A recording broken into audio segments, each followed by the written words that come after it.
Tanto la naturaleza como la gracia aborrecen los vacíos. Esta frase, ahora la repetiré para que se nos quede grabada, la pronunció Belgel, un comentarista de los tiempos de la Reforma. Repito, tanto la naturaleza como la gracia aborrecen los vacíos. Una interesante frase que refleja una realidad a dos niveles, a nivel de la naturaleza y a nivel de la gracia. En el contexto de la naturaleza, la explicación de esta frase parece bastante evidente. Aristóteles, el célebre filósofo griego, hace ya muchos siglos que llegó a esta misma conclusión. Él decía, la naturaleza aborrece el vacío. Aristóteles observó que la naturaleza exige que todo espacio esté lleno, aunque sea de aire. La experiencia, además, así nos lo demuestra también. Cada año, por poner un ejemplo, asistimos a multitud de incendios en zonas boscosas de nuestro país, con los consiguientes vacíos que ello provoca en la masa forestal. A veces esos incendios se deben también, en muchos casos, a la negligencia, incluso son voluntariamente causados, provocados por la mano del hombre. Sin embargo, la propia naturaleza, paradójicamente ayudada también muchas veces por el propio ser humano, con labores de limpieza y con labores de replantado, se ocupa de llenar poco a poco esos vacíos, haciendo que brote de nuevo la vida. O qué decir, por poner un segundo ejemplo, de los efectos negativos que provoca la pertinaz sequía casi todos los años y sobre todo en una zona como la nuestra. A menudo muchos embalses y ríos disminuyen su nivel de capacidad en ocasiones de forma alarmante. Pero de nuevo la naturaleza nos sorprende encargándose de rellenar esos vacíos con agua, sin menospreciar por ello la ayuda del ser humano con canalizaciones, con trasvases, y nos devuelve un paisaje tan bello como necesario. Pero, como decía Belgel, el comentarista de tiempos de la Reforma, no solo la naturaleza aborrece los vacíos, también la gracia los aborrece y busca llenarlos. Antes de reflexionar sobre cómo actúa la gracia ante los vacíos que provocamos muchas veces también los propios seres humanos, me gustaría proponeros un acercamiento a la definición de regalo, la palabra regalo. Me gustaría que proyectase Rubén en la pantalla la definición que el diccionario de la Real Academia Española de la Lengua conceptúa, define este término. Hay tres acepciones a las que quiero hacer referencia y si no lo tenemos en pantalla no importa, ¿Perdona? Regalo, pero viene en el PowerPoint que te ha pasado Abraham, pero no importa, las leo. Las tres acepciones de este término en el diccionario del término regalo son: primera, dádiva que se hace voluntariamente; la segunda, gusto o complacencia que se recibe; y la tercera y última, hay alguna más vosotros en esta mañana. Unos versículos, un pasaje que creo nos puede ayudar a entender cómo actúa la gracia, cómo hace la gracia para llenar esos vacíos que muchas veces los seres humanos provocamos. El pasaje en cuestión lo encontramos en el Evangelio de Lucas, en el capítulo 14, versículos del 15 al 24.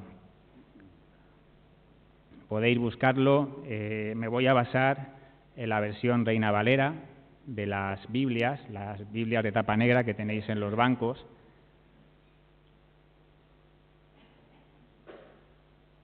Lucas 14, versículos del 15 al 24.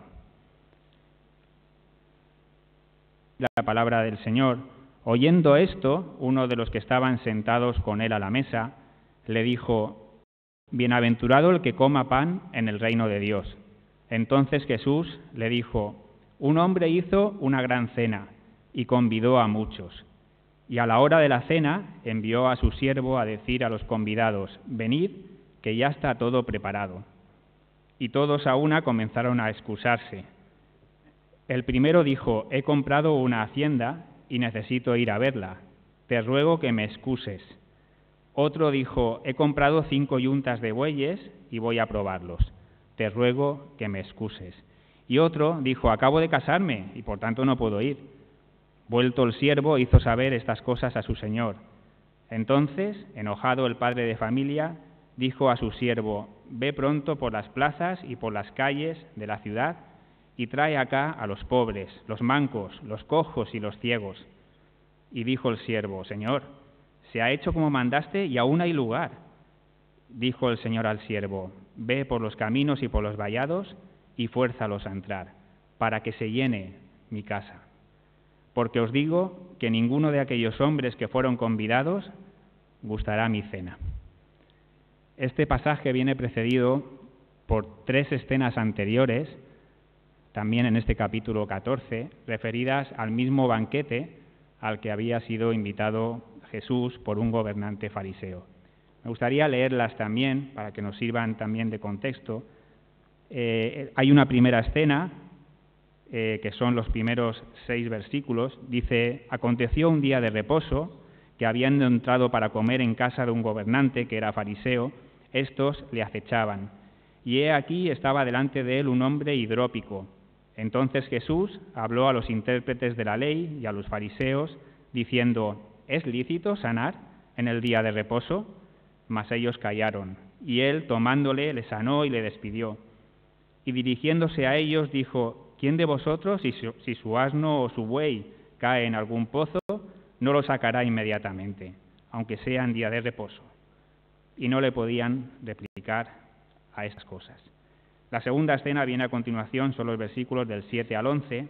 Dice que observando Jesús cómo escogían los primeros asientos a la mesa, refirió a los convidados una parábola, diciéndoles: cuando fueres convidado por alguno a bodas, no te sientes en el primer lugar, no sea que otro más distinguido que tú esté convidado por él.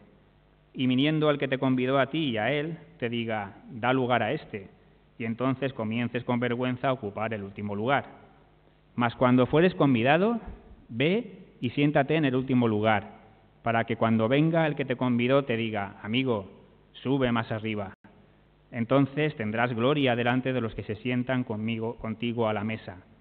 Porque cualquiera que se enaltece será humillado, y el que se humilla será enaltecido. Y la tercera y última escena, los versículos del 12 al 14. Dijo también Jesús al que le había convidado: cuando hagas comida o cena, no llames a tus amigos, ni a tus hermanos, ni a tus parientes, ni a vecinos ricos, no sea que ellos a su vez te vuelvan a convidar y seas recompensado. Mas cuando hagas banquete, llama a los pobres, los mancos, los cojos y los ciegos, y serás bienaventurado, porque ellos no te pueden recompensar, pero te será recompensado en la resurrección de los justos. Y a continuación, ligando estas 3 escenas con el texto que sirve de base a la predicación, que es el que hemos leído anteriormente, dice que oyendo todo esto, uno de los comensales, uno de los que estaban sentados con Jesús en la mesa, exclamó: bienaventurado el que coma pan en el reino de Dios. Sin duda, quien pronunció esta frase estaba pensando en el banquete mesiánico. El pensamiento judío relacionaba la venida del reino de Dios con la imagen de un gran banquete. Los judíos esperaban que, llegado ese momento, Dios renovaría su alianza con Israel y, como resultado de todo ello, todos cumplirían la ley y no habría ya lugar para el pecado. Hay varios pasajes de la Escritura que apoyan esta idea, este pensamiento del pueblo judío. Uno de ellos lo encontramos en el profeta Jeremías, en el capítulo 31, aquel pasaje tan conocido, versículos del 31 al 34, que dice aquello de: he aquí que vienen días, dice Jehová, en los cuales haré nuevo pacto con la casa de Israel y con la casa de Judá, no como el pacto que hice con sus padres el día que tomé su mano para sacarlos de la tierra de Egipto, porque ellos invalidaron mi pacto, aunque fui yo un marido para ellos, dice Jehová. Pero este es el pacto que haré con la casa de Israel después de aquellos días, dice Jehová. Daré mi ley en su mente y la escribiré en su corazón. Y yo seré a ellos por Dios, y ellos me serán por pueblo.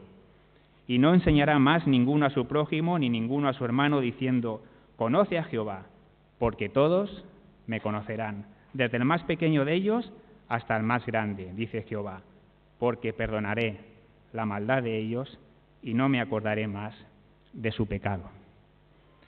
Según el pensamiento judío, ellos, el pueblo judío, eran los únicos que tenían derecho de asistir a ese banquete mesiánico, porque ni los pecadores ni los gentiles tendrían parte en él. Bienaventurado el que coma pan en el reino de Dios, exclamó aquel comensal. Una exclamación de bienaventuranza que da pie a la parábola de Jesús. Un buen momento para recordar las tres acepciones que en un primer instante os daba de la definición de regalo en el diccionario de la Real Academia Española de la Lengua. Lo tenemos, ¿no? Primera, dádiva que se hace voluntariamente. La segunda, un gusto o complacencia que se recibe. Y la tercera, comida o bebida delicada y exquisita.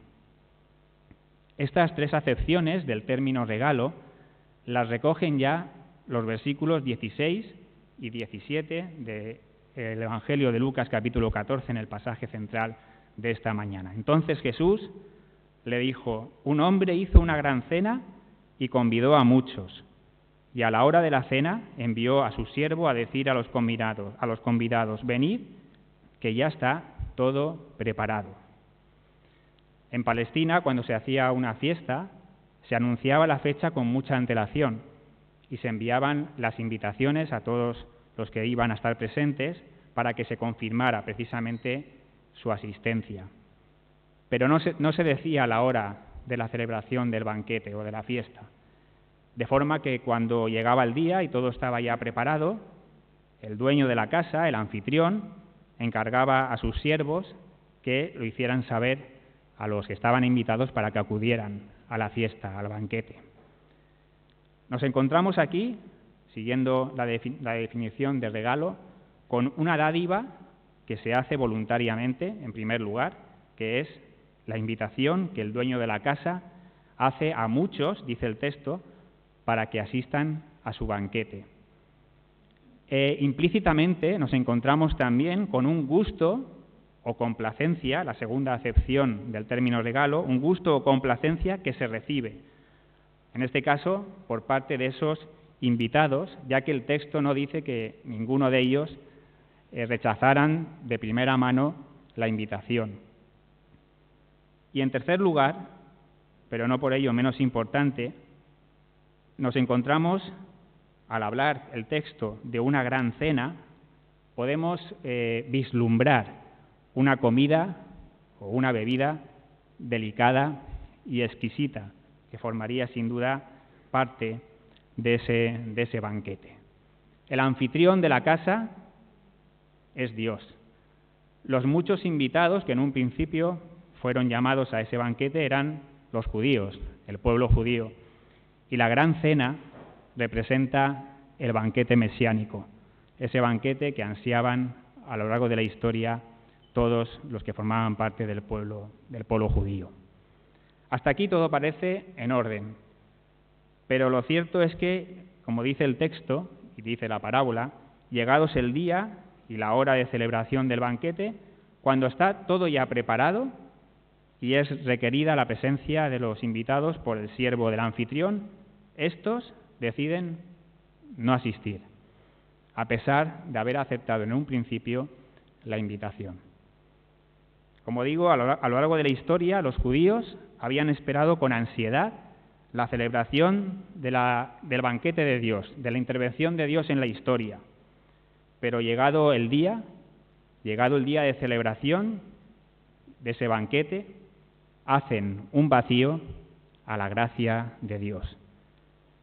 El pasaje se ocupa seguidamente de detallar las distintas excusas que los invitados, o los primeros invitados, pusieron para no asistir finalmente al banquete. Son los versículos del 18 al 20 de este capítulo 14. Dice que el primero argumentó: he comprado una hacienda y necesito ir a verla, te ruego que me excuses. Otro dijo: he comprado 5 yuntas de bueyes y voy a probarlos, te ruego que me excuses. Y otro dijo: acabo de casarme y por tanto no puedo ir. Los negocios, las novedades, e incluso el haber contraído recientemente matrimonio, un caso de exoneración que la propia ley recogía. El libro de Deuteronomio, en el capítulo 24, decía que cuando alguno fuere recién casado, no saldrá a la guerra, ni en ninguna cosa se le ocupará, libre estará en su casa por 1 año para alegrar a la mujer que tomó. Era legal lo que estaba argumentando este tercer invitado para excusarse de su no presencia en el banquete. Excusas de todo tipo, incluso excusas basadas en la propia ley. Pero como solemos decir nosotros, excusas de mal pagador. Porque ¿sabéis cuál era la auténtica causa de su rechazo? ¿Sabéis cuál era el verdadero motivo que llevó a los judíos a hacer un vacío a la gracia de Dios? Haber tomado la invitación de Dios sola y exclusivamente como un título de propiedad, pasando por alto que para que ésta fuera efectiva, para que esta invitación pudiera ser efectiva, necesitaban poseerla, usarla, disfrutarla. Y, por supuesto, lo que no se les pasó en ningún momento por la cabeza era compartir su disfrute con otros que no fueran de su propio pueblo. Por eso no rechazaron en un primer momento la invitación. Querían ser propietarios de la misma. Más aún, querían ser los únicos dueños, los únicos propietarios, con derecho exclusivo a asistir al banquete de Dios. Y tan ocupados estaban en hacer valer ese derecho de propiedad, como pueblo escogido que eran, que cuando el banquete estuvo preparado, cuando la comida y la bebida delicada, exquisita, estaba ya sobre la mesa, se olvidaron de disfrutarla. Para ahondar un poco más en la causa que llevó a los judíos a no asistir al banquete, me gustaría referirme a las 3 escenas previas de este pasaje, a las que antes hemos dado lectura, porque creo que revelan muy a las claras cuáles eran las prioridades de los judíos, cómo decidían llenar sus vidas y, en consecuencia, cuáles eran también sus vacíos. La primera escena la encontrábamos en los versículos del 1 al 6 del capítulo 14. En ella, Jesús sana a un hombre hidrópico, un hombre que padecía una enfermedad caracterizada por la anormal acumulación de líquido en alguna cavidad o tejido de su organismo. Pero lo relevante aquí no es que Jesús sanara a ese hombre. Lo relevante aquí es que la sanación tuvo lugar en sábado, en día de reposo. Y Jesús, que se sabía cuestionado por los intérpretes de la ley y por los fariseos asistentes a aquel banquete, les pregunta con ironía: si se puede sacar a un animal caído en un pozo siendo sábado, ¿por qué no puede ayudarse a una persona? Los judíos habían perdido el sentido de la proporción. Estaban dispuestos a todo con tal de defender el cumplimiento de sus reglas, incluso a considerar pecado el hecho de aliviar el dolor de una persona en sábado. Habían olvidado que la prioridad del reino de Dios no está en la ley, sino en el amor. Y paradójicamente, llenando sus vidas de normas, estaban provocando un vacío a la gracia de Dios. La segunda escena la encontrábamos en los versículos del 7 al 11 de este capítulo 14. En ella, Jesús observa que los invitados al banquete quieren ocupar los primeros asientos de la mesa. Y Jesús les recomienda hacer justamente lo contrario, sentarse en el último lugar para que, en su caso, cuando llegue el anfitrión, sea él quien les invite a ubicarse en los primeros puestos. Los judíos habían perdido el sentido de la humildad. Ser el pueblo escogido de Dios les había llevado a enaltecerse a sí mismos y a humillar al resto de pueblos. Y paradójicamente, llenando su vida de ego, estaban provocando un vacío a la gracia de Dios.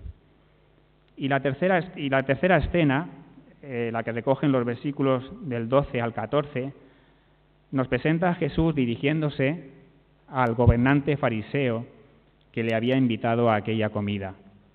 Jesús recomienda a este anfitrión ser anfitrión, pero de banquetes a los que asistan los pobres, los mancos, los cojos y los ciegos, o lo que es lo mismo, todos aquellos que no estaban en condiciones de devolverle la invitación.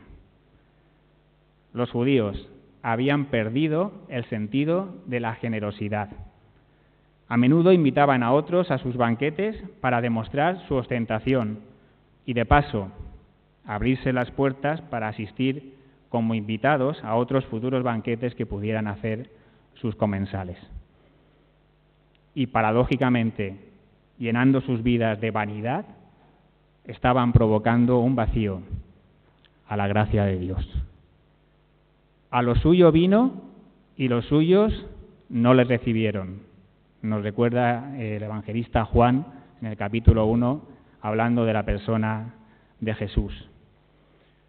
Pero un regalo tan grande, un banquete repleto de comida y de bebida delicada y exquisita, no podía dejar de ser disfrutado. Por ello, frente a ese plantón de su propio pueblo, la gracia de Dios, que aborrece los vacíos, no se queda impasible y decide actuar. Ante esta postura desagradecida de su propio pueblo, Dios, el padre de familia, el dueño de la casa, decide llenarla pidiendo a su siervo que invite a su banquete a los pobres, a los mancos, a los cojos y a los ciegos, que representan a los publicanos y a los pecadores. Esos que para los judíos no tenían parte en el banquete de Dios, como nos recuerdan los versículos 21 y 22 de este capítulo 14. Y como a pesar de ello, según le dice su siervo, todavía quedaba lugar en la casa, pide a su siervo que vaya por los caminos y por los vallados e invite a asistir a su banquete a toda persona que encuentre en ellos, como dice el versículo 23. Los de los caminos y los de los vallados son los gentiles, el pueblo gentil, otro pueblo que, por supuesto, no tenía parte para los judíos en el banquete de Dios. Dios cumple con su deseo de llenar su casa, y quienes quedan fuera por propia voluntad son precisamente los judíos, aquellos que habían sido los primeros invitados a esa fiesta, a ese banquete de Dios, como sentencia el versículo 24. Mas a todos los que le recibieron, a los que creen en su nombre, les dio potestad de ser hechos hijos de Dios. Ese es el versículo que sigue a continuación en el Evangelio de Juan, en el capítulo 1, al que antes he hecho referencia. Frente a la defensa a ultranza por parte de los judíos de su derecho de propiedad a la invitación a asistir al banquete mesiánico, y una defensa a ultranza que no les sirvió finalmente para disfrutar de ese regalo de Dios, frente a esa defensa del derecho de propiedad, aquellos que sí estuvieron dispuestos a poseer, a usar, a disfrutar el regalo de Dios, recibieron el derecho, la potestad de ser llamados sus hijos. Y no por alguna razón especial, no porque fueran mejores que los judíos, tan solo por la gracia de Dios, que se rige exclusivamente por el amor. Una última reflexión antes de finalizar. Como ocurre con la naturaleza, que acepta la colaboración del ser humano para llenar los vacíos que a veces, y muchas veces, el propio ser humano provoca, Dios acepta también que el ser humano colabore con su gracia para llenar los vacíos del propio hombre. Una realidad que en el texto se nos ilustra con la figura del siervo, ese siervo que es encargado de llevar a otros las invitaciones para que asistan al banquete que ha preparado el dueño de la casa. El siervo de la parábola nos recuerda sin duda al siervo sufriente personificado en Jesucristo. Pero como discípulos suyos que somos, hermanos, el siervo de la parábola somos también cada uno de nosotros, los creyentes, el pueblo adquirido por Dios para anunciar las virtudes de aquel que nos llamó de las tinieblas en las que vivíamos a su luz admirable, como nos recuerda el apóstol Pedro en su primera epístola en el capítulo 2. Y tengamos clara una cosa: si no cumplimos con nuestro privilegio de ser colaboradores de Dios en ese anuncio, en esa proclamación, la gracia de Dios llenará nuestro vacío con otras personas. Y si fuera necesario, buscará incluso la colaboración de la propia naturaleza, que también aborrece los vacíos, como ya se lo advirtió el propio Señor Jesús a un grupo de fariseos en cierta ocasión. Os digo que si estos callaran, refiriéndose a sus discípulos, las piedras clamarían. Eso sí, no deben confundirnos las frases «trae acá» y «fuérzalos a entrar», que el anfitrión del banquete dirige a su siervo y que están recogidas en los versículos 21 y 23 de este pasaje del capítulo 14 de Lucas. Evidentemente Dios no nos llama a hacer proselitismo, no nos llama a obligar a nadie a que entre a formar parte de su reino. Estas frases debemos entenderlas en relación con otra recogida por el apóstol Pablo en su segunda epístola a los Corintios, en el capítulo 5. Allí el apóstol Pablo nos recuerda que el amor de Cristo nos constriñe, o lo que es lo mismo, el amor de Cristo nos impulsa a amar. Ese amor que recibimos de Cristo nos hace estar llenos de toda la plenitud de Dios, como nos recuerda también el propio apóstol Pablo en el capítulo 3 de su epístola a los Efesios. Y hermanos, cuando estamos llenos, y cuando estamos llenos de Dios, deseamos de todo corazón que otras personas sientan correr también en su interior ríos de agua viva. Ese debe ser el espíritu que nos inspire a invitar a otros a asistir al banquete de Dios. Jesús compara el reino de Dios con un banquete, con una vida plena, con una vida feliz. El pasaje del Evangelio en el que acabamos de meditar nos invita, pues, a ser agradecidos a Dios, porque su gracia, hermanos, y creo que esto lo podemos decir todos, ha llenado nuestro vacío y nos ha concedido el mejor regalo posible, que es la vida abundante. Y si confesamos esto, es porque no solamente nos hemos limitado a aceptar ese regalo como hicieron los judíos, sino que también hemos dado el paso de disfrutarlo, y de disfrutarlo cada día, de disfrutar cada día de esa comida y de esa bebida delicada y exquisita que supone vivir en Cristo. Pero este pasaje también nos recuerda que el regalo de Dios, la vida abundante, la vida plena, la vida feliz, es para todas las personas. No caigamos en el viejo error de ponerle límites. Dejemos, pues, de poner excusas a la hora de participar del banquete que Dios nos ha preparado. Que no nos lo impidan ni las normas, ni nuestro ego, ni nuestra vanidad. Vayamos, pues, por las plazas y por las calles de la ciudad, pero también por los caminos y por los vallados, anunciando con humildad y con corazones agradecidos la sublime gracia de Dios, para que se llene su casa, para que se llene la casa de nuestro buen Padre Celestial.